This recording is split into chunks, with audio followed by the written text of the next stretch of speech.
Within the next 20 years, most African countries will graduate to self-sufficiency for these very basic things. And so what we should care about is, how does aid fit in to accelerate that? When you stop that baby from getting HIV, when you buy that bed net, when you figure out what is malnutrition, and so the baby's brain fully develops, achieves its full potential, you're accelerating that path for Africa to be largely middle-income countries. To quote the outgoing Africa Development Bank president, he said, and I paraphrase, that Africa's development will not come from aid.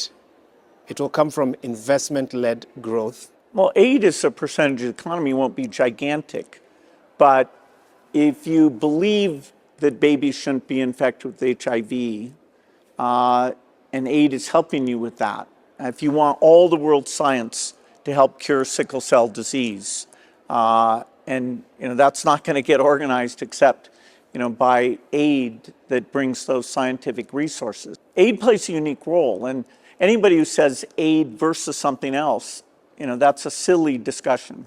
There have been global aid cuts, but more specifically from the United States by the Trump administration. Do you think philanthropists like yourself can fill that gap?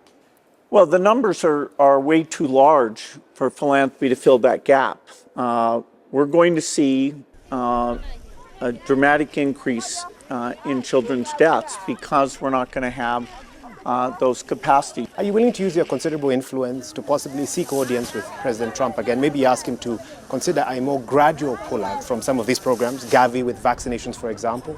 No, I'll make a strong case that the U.S. should stay involved in Gavi, that it should be a leader on helping with polio eradication, that these HIV programs, some efficiencies can be gained. I'll be as loud as I can be. I want us to pivot for a little bit and talk about and ask you about a company that you have interest in, Cobalt Metals. It's an investment company that's got backing from you and Jeff Bezos, and there have been some announcements recently about their work in the DRC, specifically to do with lithium mining. Are you able to tell us a little bit about your interests in this company?